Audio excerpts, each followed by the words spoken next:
안녕하세요. 자, 오늘 우리가 나눠볼 이야기는요, 바로 죄에 대한 겁니다.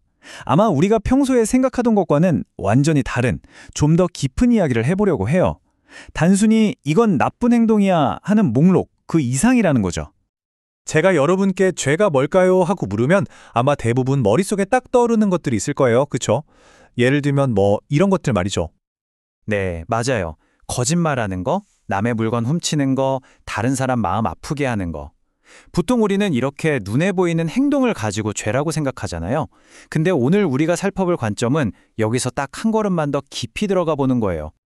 만약에 말이죠. 죄의 진짜 의미가 이런 개별적인 행동들을 넘어서는 훨씬 더 크고 근본적인 개념이라면 어떨까요? 자, 지금부터 바로 그 새로운 기준이 뭔지 한번 파헤쳐 보겠습니다. 자, 첫 번째 핵심은요, 바로 관점의 전환입니다. 죄를 내가 무슨 잘못을 했나 이렇게 보는 게 아니라 나는 무엇을 위해 살고 있나 라는 우리 삶의 궁극적인 목적, 그 방향의 문제로 다시 보자는 거예요. 여기서 진짜 흥미로운 변화가 생겨요. 죄의 초점이 잘못된 행동 하나하나에서 내 삶의 근본적인 방향성으로 확 옮겨가는 거죠. 그러니까 나쁜 일을 하는 것만이 죄가 아니라 내 삶의 목적지 자체가 잘못 설정된 상태, 바로 그게 죄라는 거예요. 이 성경 구절이 바로 그 주장을 아주 강력하게 뒷받침해주죠. 생각해보세요. 먹고 마시는 거. 우리 일상에서 이보다 더 평범한 게 있을까요? 근데 바로 그 순간조차도 하나님의 영광이라는 더 큰 목적과 연결되어야 한다는 거예요. 와, 정말 삶의 어떤 부분도 예외가 없다는 뜻이죠. 그러니까 이걸 딱 정리하면 이 새로운 기준에서 죄는요, 이거 해라, 저거 하지 마라 하는 어떤 규칙 목록이 아니에요.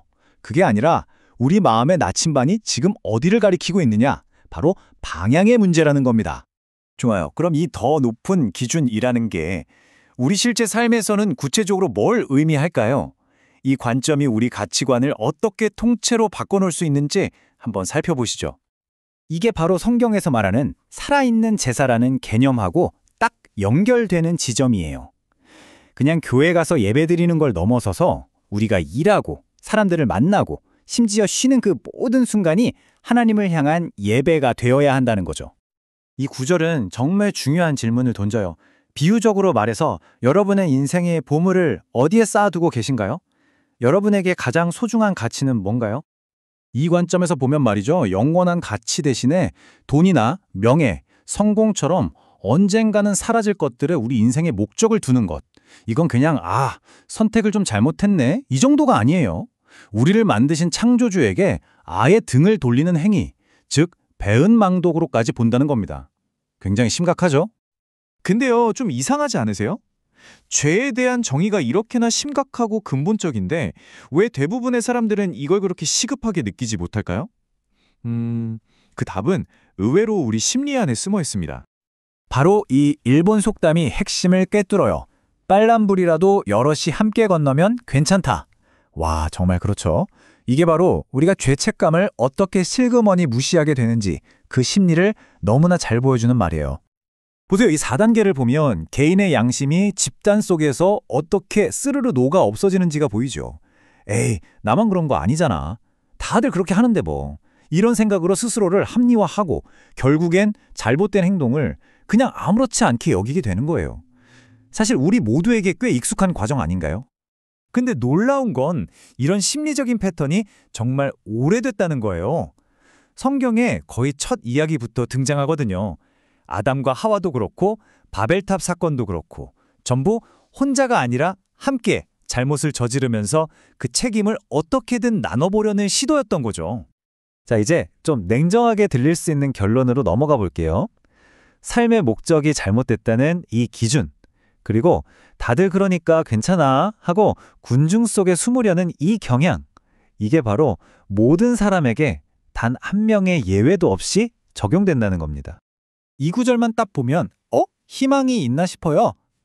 선을 행하면 영광과 평강이 있다니, 와, 그럼 이 엄청나게 높은 기준을 통과할 수 있는 방법이 있는 건가 하는 생각이 들죠.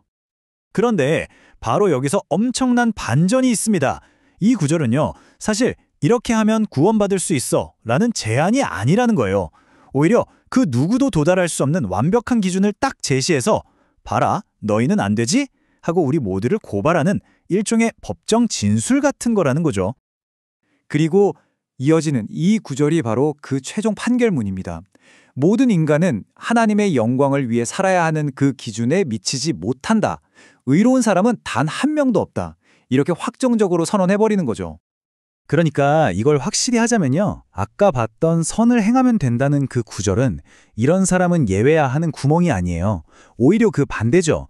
아무도 이 기준을 만족시킬 수 없다는 걸 증명하기 위한 전 인류에 대한 공소장 제1항, 바로 그거라는 겁니다. 와, 그럼 이 완전 절망적인 상황에서 대체 해결책은 뭘까요?